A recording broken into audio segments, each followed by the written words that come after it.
Joining me now is Trevor Loudon, historian and expert on so many vital issues related to the Students for a Democratic Society, the socialist, the communist, the Marxist, the globalist. He joins us now to talk about, well, Mamdani, the new mayor of New York City, and his tenant director. Oh, you got to hear this. And the new mayor of Seattle. There's a common theme here, folks. These people are openly telling you they're socialists. They don't believe in private property. And I guess if you have property you own in New York, particularly if you're a landlord, you're into rental and properties investments, this is scary stuff. This is dangerous. It is unconstitutional. It'll be very interesting to see how the courts handle this, because this is an attack on all of us when there's an attack on private property. He joins us now by phone. Trevor, welcome back to the broadcast. Happy New Year. Oh, thank you so much, Brandon. Great to catch up with you, and the best to all the viewers out there. Thank you, Trevor. I want to get to Venezuela here in a minute, because I'm happy that Maduro got snatched up. I think there's more work to be done there, but I think it's a good start. I want to get your take on that in just a minute. But before I get into that, I got to go to this video of the New York City Mayor Mamdani's tenant director. I guess her name is Sia Weaver. Listen to what this lady is saying. Have you heard this, by the way? Have you heard this? No, I haven't, but she is a DSA comrade. She's a Marxist. Oh, you know who she is? Oh, yeah, absolutely. Yeah. Oh, well, then Marxism is as Marxism is. Here she is. I think the reality is that for centuries, we've really treated property as an individualized good and not a collective good.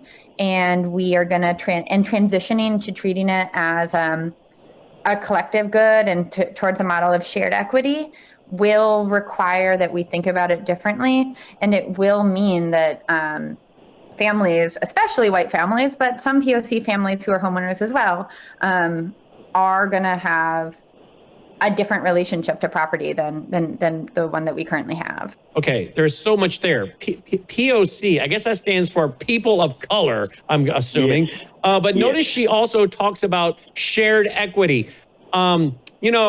Shared equity, lady, first of all, equity means you have a stake. You worked, you sweated from your brow. The Bible says to put your hand to the plow, gain wealth over the course of time with the sweat of your brow. You have sweat equity. You have worked for it.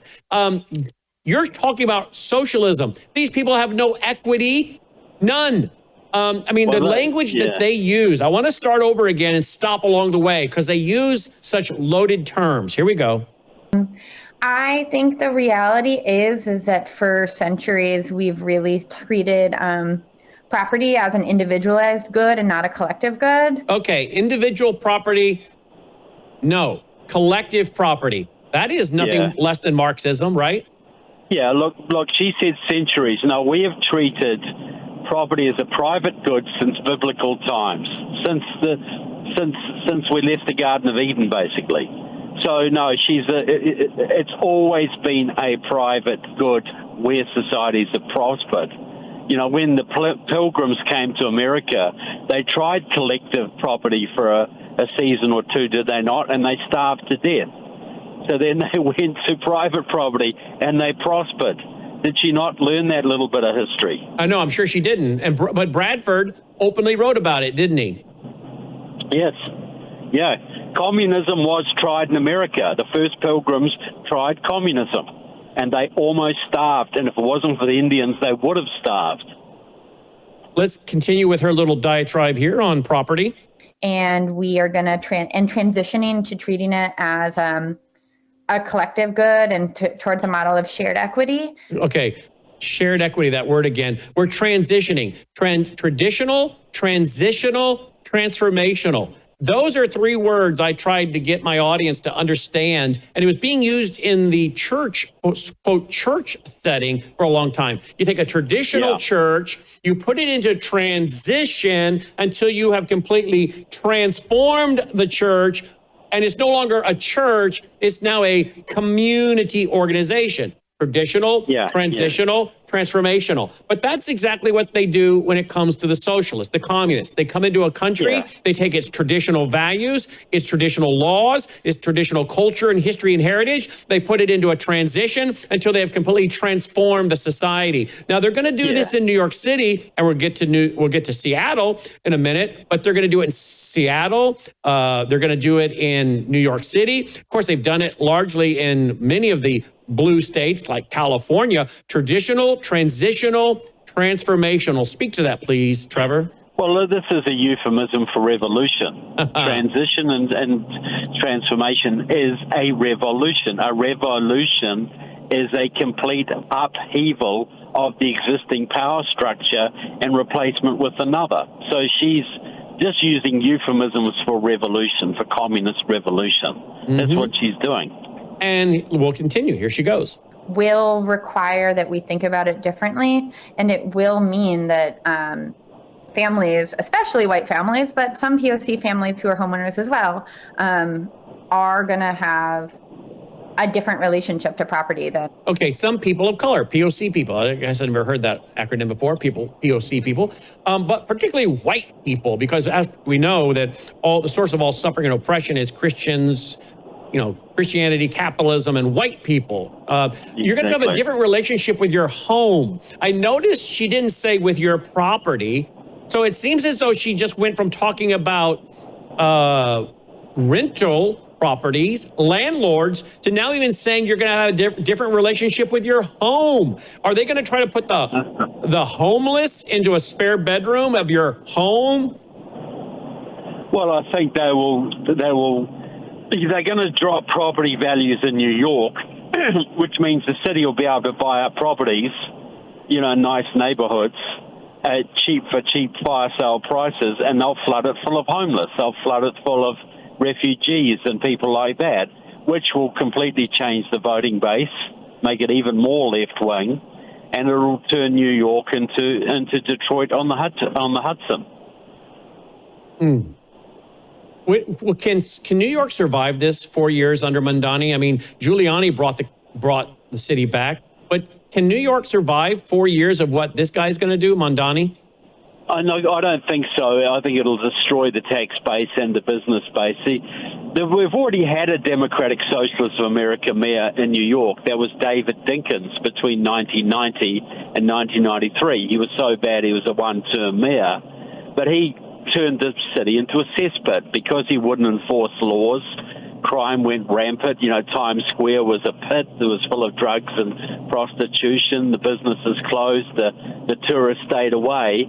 And then we had to have a complete change. He almost wrecked it. And Democratic Socialist America in those days was way, way more moderate than it is today. Now it is full-on communist. So we've already seen what Dinkins did to New York. Now, I don't think New York can handle 4 years of Mamdani. I think the federal government is going to have to get involved in this at a reasonably early stage before things get too bad. Well, there you go. That's what I wanted to get to. The courts. Do you think this is going to end up going all the way to the Supreme Court? Rent controls, infringement on private property. Is this going to end up at the Supreme Court? Because I pray it does. We need a final decision on this.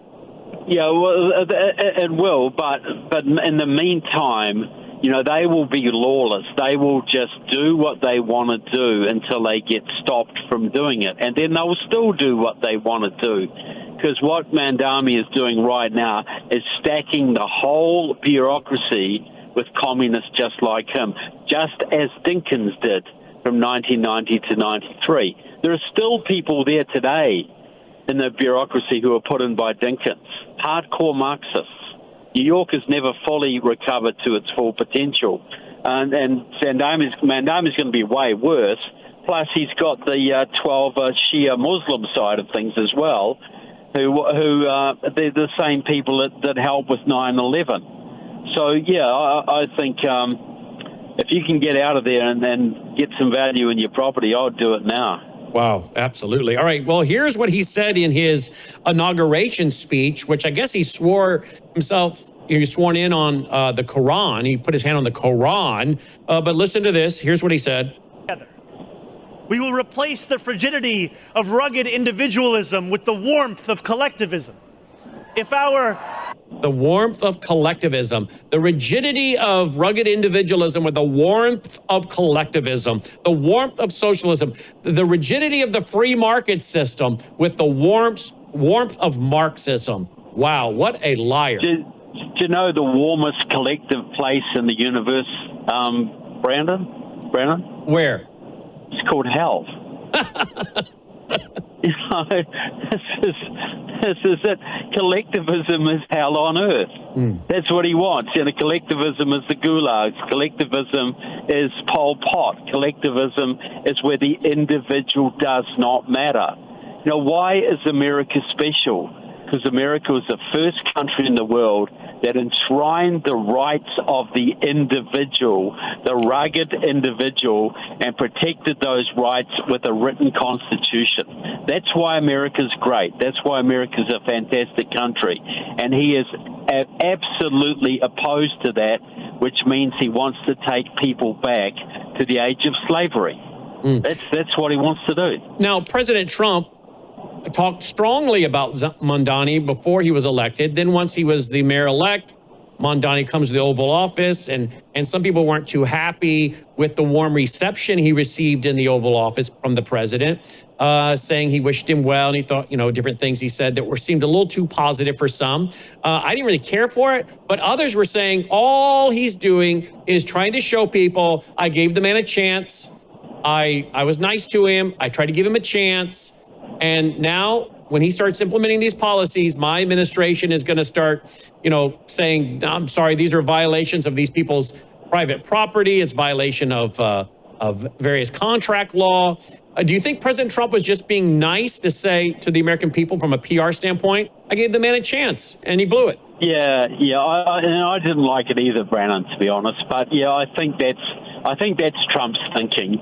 I personally think he should have just said right from the start, you're not welcome here. Your values are opposed to ours. We're not going to let you ruin a great city.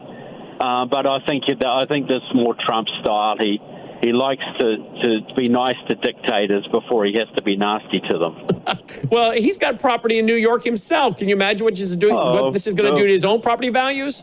Of course, yeah. His own family is going to be impacted by this. Mm-hmm. But you're dealing with a crazy mob that's taken over the world's greatest city. And this is not going to end well, and the federal government is going to have to do stuff here because I think that you'll find lots of foreign connections to Mandami. Some of his people, I'm sure, would have broken laws to get there. They're communists. They don't care about our laws. Some of the organizations involved are deeply in bed with vote fraudsters and that.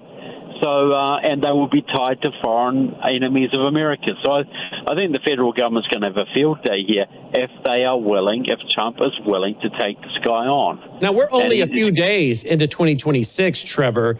I don't know what the RNC, the GOP, let's just bring it down to the campaigns themselves individually. Anybody running for any office, House, Senate, governor, they should be collecting all of these clips and saying, is this what you want? The end of private property, higher taxes, redistribution of wealth, Marxism. Look at the people celebrating in Venezuela. Look, that's long from over yet, but they don't want this. Look at the young people in Iran. They want freedom. Do you want Marxism and Islam taking over our society and depriving our children, yourself and our children and our grandchildren of liberty and freedom? They had better be grabbing all these clips, and they better be running these as their commercials on social media to say, this is what we're talking about here. We can either have the free market system or Marxism.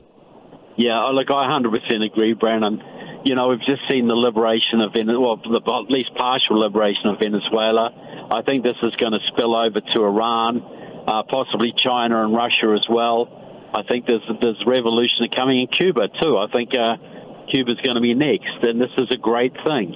And this is going to be a time of contrast. How can we liberate the world when we're allowing communists to take over our major cities? And it isn't just New York. Portland, Oregon's got 4 DSA members on their council. Chicago's got more than 6. Milwaukee has them. Atlanta has them. Los Angeles has several. They are taking over all of our major cities, all of our major blue cities right now, and that's a serious issue, because what they do is they take the taxpayers' money and use it on their causes, and they employ nobody but fellow communists, so they embed them in the infrastructure forever. On the head of every major agency, they put them in, and it's very hard to get rid of them. So, yeah, this is a much more serious situation than one guy taking over as a mayor. This is a foreign-driven Marxist takeover of many of our major cities right in front of our eyes. Well, let's go to Seattle. We have a lady that's 43 years old, that's just been elected the mayor of Seattle, Katie Wilson. Here is a clip from Katie in her own words. Here we go. As a progressive and as a socialist, I believe in good governance. Our government is how we act collectively, how we accomplish the things that can only be done together. I believe that our city should be able to tackle big challenges and take on big, ambitious projects. And I believe it is a very bad thing when people begin to lose faith in the ability of their government to be responsive and effective and to deliver results for its constituents. I look forward to working alongside all of the dedicated public servants who work for the City of Seattle, not just to advance a transformative policy agenda, but to make sure that we are delivering basic services, communicating with constituents, working collaboratively with every single neighborhood around the city, and building that faith and trust in government that is so essential and yet so rare in our times. Well, she said it right out of the gate, didn't she? Here it is. As a progressive and as a socialist. All right, what's the difference? Boy, these people just don't apologize at all. Well, progressive is stage 1 cancer, a socialist is stage 2, and a communist is stage 3. That's what you get. But, you look at, government that wants to do all these services, right? Well, what's the result of that in Minnesota? The state of Minnesota has been pillaged by socialists. This wasn't a Muslim Somali thing.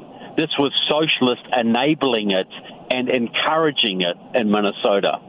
So you're going to see mass redistribution of wealth in the cities.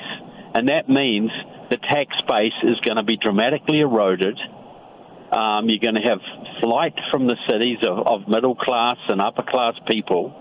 And you're going to have these places turned into, we're going to have Detroits all over America. Seattle will become Detroit on the Pacific with a space needle. And so, is this good for America?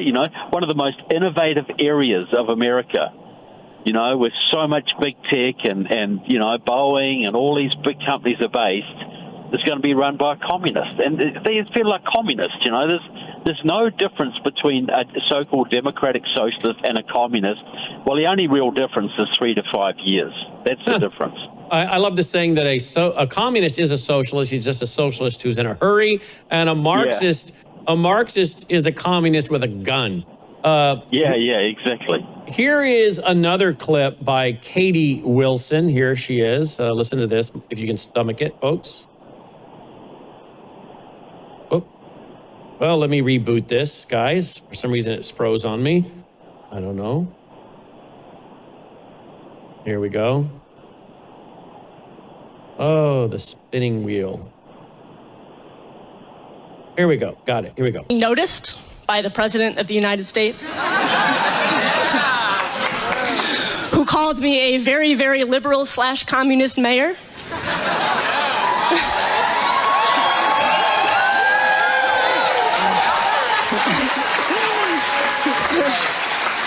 It's nice to feel seen. That's all I'm going to say about that. All right.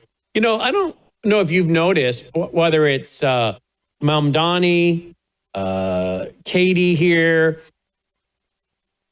it seems as though we are electing, the people are electing, not our audience, obviously, and at some point you wonder where voter fraud's involved if they really are electing these people, but they probably are in those markets. But it's as though it's Romans 1. Romans 1, the consequences when we reject God over and over, one of them is you become a nation of fools, says Romans 1. That means vain, useless, and futile.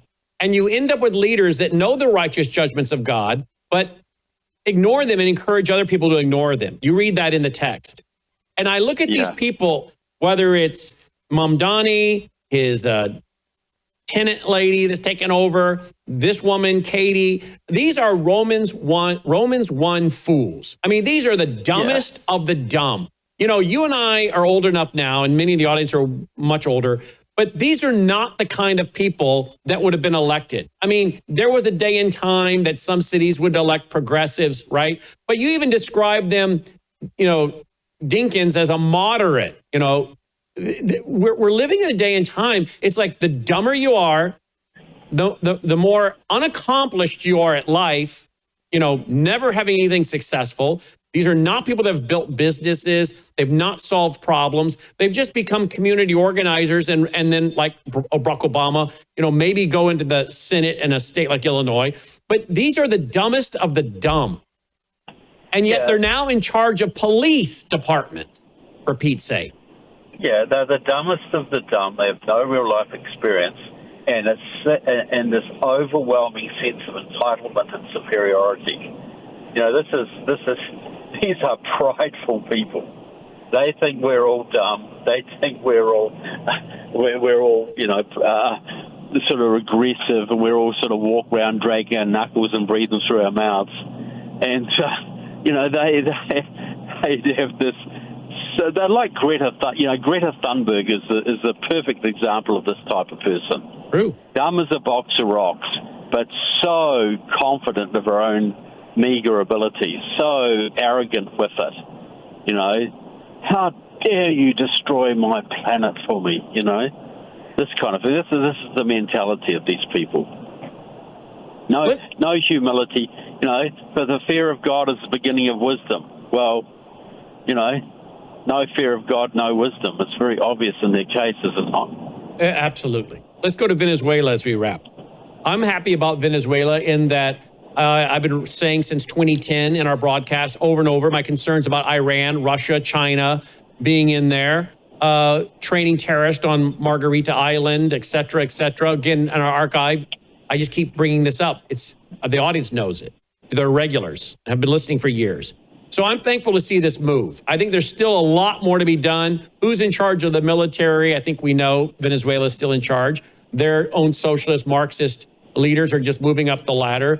But at least a message has been sent, because I am very concerned, and I'm glad that President Trump, and I wrote about this in an article at worldviewtimes.com, I am glad he cited the Monroe Doctrine. There's no reason why we should be allowing China, Russia, Iran to set up military bases, train their proxies and terrorists in our backyard.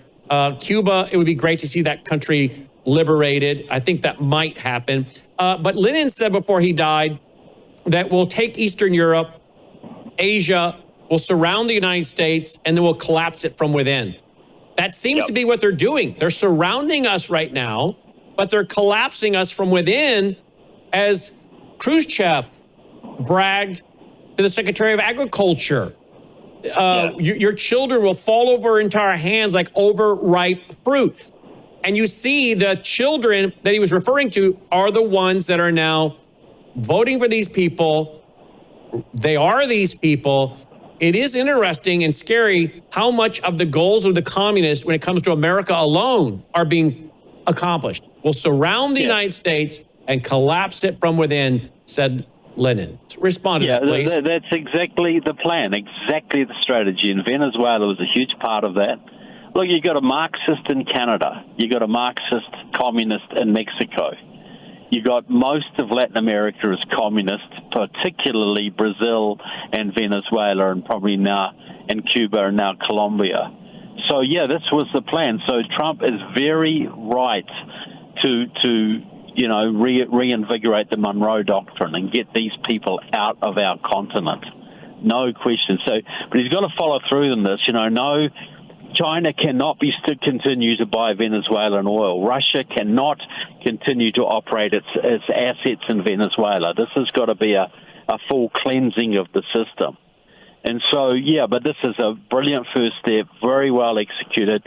I've criticised a lot of Trump's foreign policies, but I give him full marks for this one. I can't fault this one. No, absolutely not. Now let's go to one other issue.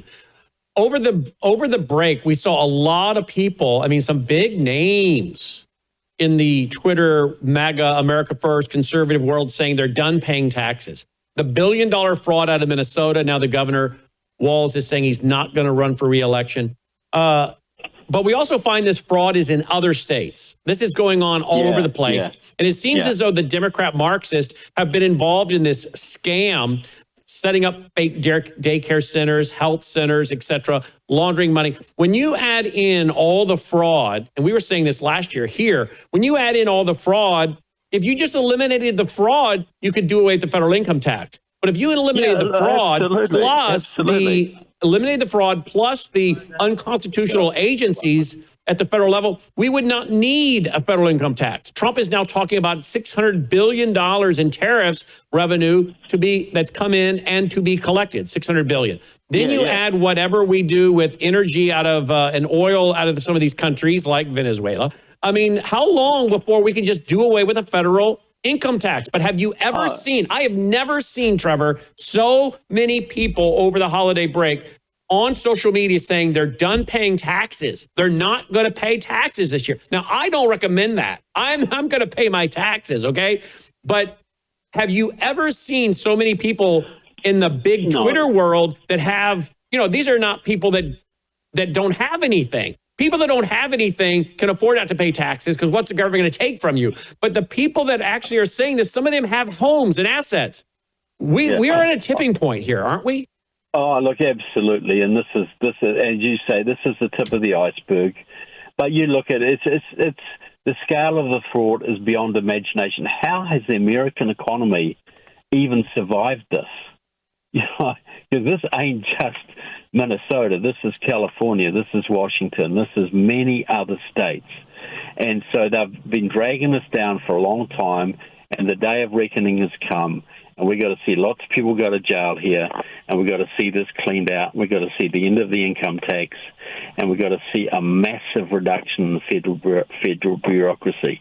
Yeah, this is a tipping point, absolutely. Well, this cannot go on. It cannot, but no, people will not allow this to go on. No, they will not allow this to go on. One other little quick clip before I let you go. Listen to the Secretary of War today, Pete Hegseth. He's not holding back. Listen to this. Not to mention drug boats in the Caribbean and the Eastern Pacific carrying drugs headed to the United States to poison the American people. We're not playing the whole catch and release game anymore. These are foreign terrorist organizations, the Al-Qaeda of our hemisphere, and we will sink every drug boat headed in our direction. Reestablishing deterrence. All right. These guys aren't playing around. I mean, agree or disagree with what they're doing. They're not playing around. Yeah, and nor should they. Look what playing around has got us for the last several presidents. Mm-hmm. Can you imagine if Kamala were president right now and with these mayors taking over New York, Seattle? Can you imagine? Would we even be on the air? Would we even be on the air tonight? I doubt it, Brennan. Look, you imagine already she would have legalized 30 million illegal immigrants and they'd all be on the road to voting. The GOP would be over. And they'd be passing laws. Of opposition. That she'd be signing executive orders related to hate crimes. They were already talking about that under Biden. Yeah. Which means we couldn't talk about Islam. We'd be getting a jail sentence for this conversation. Well, we're on borrowed time as we close here with you. We're on borrowed time. What do the American people need to do? Well, they need to get deeply, deeply, deeply involved, push Trump in the right direction where he goes astray, encourage him when he's doing it right, make sure that the Republicans hold the House in the next election. All this comes to an end, all the good stuff comes to an end pretty much if we lose the midterms. And, that's what every American patriot should be focusing on right now is the midterm elections, holding the House and increasing the majority in the Senate. That's the only way forward here. If you're not doing that, you're not serious about your country. And I don't know why so many on the social media world are on the right are upset with President Trump over Venezuela. I know they're going to claim some are claiming the legality, but he's the commander in chief. He has the right to protect the American people. Let the courts fight it out. But why are so many people on the right attacking him for what he did with Maduro? Because so many people on the right are Russian or Qatari influences now. That's why, Brandon. Or what if they're not? What if they're just ill-informed? Well, they've been influenced by the Russian and Qatari influences. That's why, Brandon. Well, you're not hearing a lot out of Tucker Carlson right now, are you? No, you're not, and I hopefully won't hear any more from him either. But that's right. He's been marginalised by this. But there's still a lot to say on all of this. But look, the serious thing is, we've been given a reprieve. We've been given a second reprieve. We got a reprieve in 2016. We got a reprieve in 2024. And we're running out of reprieve. So we got to make sure we keep this going. There's things that Trump's doing that need a lot of correction. The things that he's doing are great. But a Kamala or a Gavin Newsom would destroy this country and wipe out everything that's been gained, and we would lose everything. And I mean everything. We would be running to Venezuela for liberty. So look, every American should be involved in politics over the next year. That's your duty. That's your God-given duty to save America. The affairs of the state. That's what you should be doing.